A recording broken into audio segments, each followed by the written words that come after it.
The age-old question of what should I wear on a cruise? The short answer is it's ultimately up to you, but here's what we've chosen to wear and some of the reasons why over a few cruises. We'll start with embarkation day since that's where we literally all start. We personally like to be comfortable.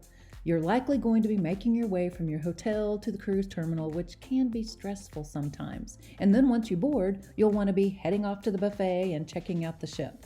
The last thing you want is to be messing with your clothing all day long. Also keep in mind the weather at your embarkation port might be much cooler than even the very next morning on your cruise, depending on what time of year you're cruising. Be sure and consider wearing long sleeves and pants, and know that layering pieces can be very helpful that first day. For cooler weather, JJ wears a t-shirt and a long sleeve shirt over it usually. Once he boards the ship, the long sleeve shirt usually comes off. I personally am a sweater girl for cooler weather, and I find that cardigans are great layering pieces to wear or at least have handy in your boarding bag.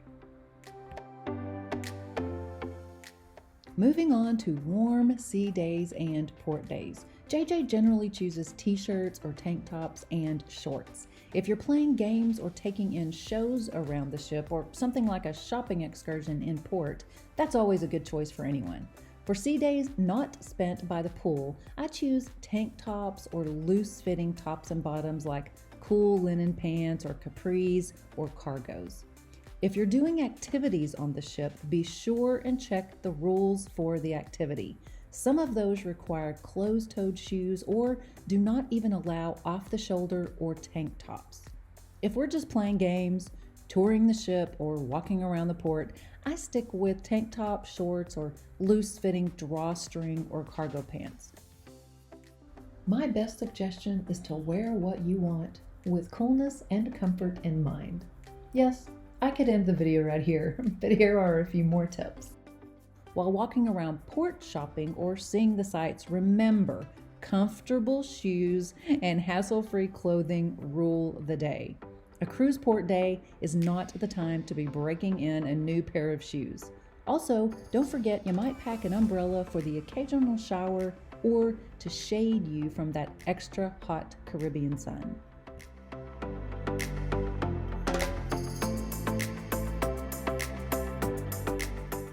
Speaking of shoes, let's talk footwear on a cruise.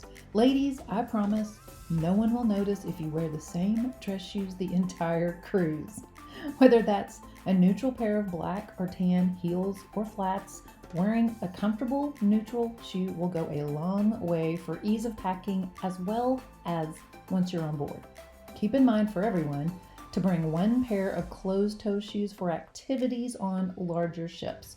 Other than that, if you're not heading to the gym or have a walking excursion in port, there's really no need for tennis shoes. A couple of pairs of flip-flops or sandals will do the job for your entire cruise. If you're not a flip-flop guy or gal, wear what makes you feel comfortable on board and in port.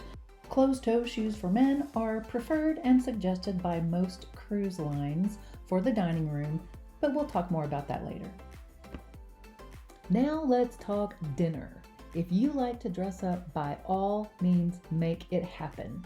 Just know that casual is also a choice, and we'll cover that option in a bit. I often tend to gravitate towards maxi dresses. They are very easy on and off and can be dressed up or down and worn with flats or heels.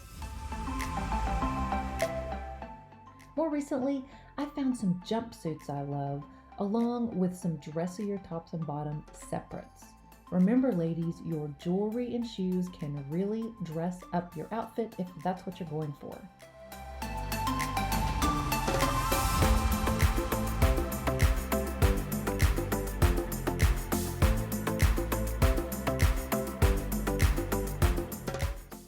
To head to the main dining room over the years, JJ has worn nice shorts and a polo, a short sleeve button-down shirt and cargo pants, a long sleeve button-down shirt, even a shirt and tie. Jacket with no tie has also happened, and we even rented a tuxedo on board one time for formal night. Obviously, packing a suit or carrying a hanging bag is not for everyone, but it is an option, and be sure and check with your cruise line to see whether they are currently renting suits or tuxedos on board. For more casual trips to the main dining room, I might still do a maxi dress since they're so easy, or just a cute top and comfy pants.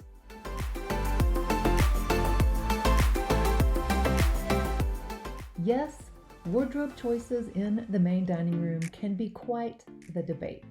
Except for a few things like bare feet and literal swimwear, most cruise lines certainly have preferences and suggestions for dinner wear and formal night, but not many hard and fast rules are still hanging around.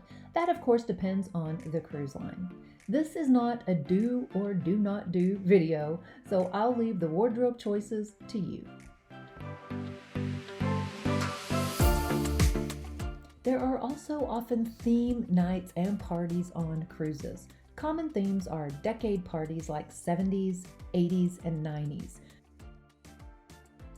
Caribbean night is frequent. There's also things like disco night, the whiteout party where everyone wears white, and of course, date-specific themes like Mardi Gras, St. Patrick's Day, or Halloween. Be sure and join a sailing-specific Facebook group or jump on Cruise Critic to find out what the news is about theme nights on your sailing so you can pack your leg warmers and sparkly headband as needed. Also, don't forget about all those wonderful photos you can have taken on board. You might want to consider family or group clothing like custom cruise t-shirts for embarkation day or even a color theme for photos taken anytime throughout the cruise. Now that takes some planning ahead, so get started now to get your crew on the same page. We all know cruise photos can be kind of cheesy, but you have control over the background and the poses. So don't be shy with making requests to the photographer. We've actually gotten some fun and decent shots taken over the years. I can't forget to mention some specific items you might want to consider in your packing. Ladies, don't forget a wrap or shawl of some kind. The main dining rooms, theaters, and ice skating rinks can be especially chilly on board. Also, for everyone, if you're sensitive to the sun, do not forget your sun hat and your water shirt or rash guard. They come in really handy to shield your skin from that super hot Caribbean sun.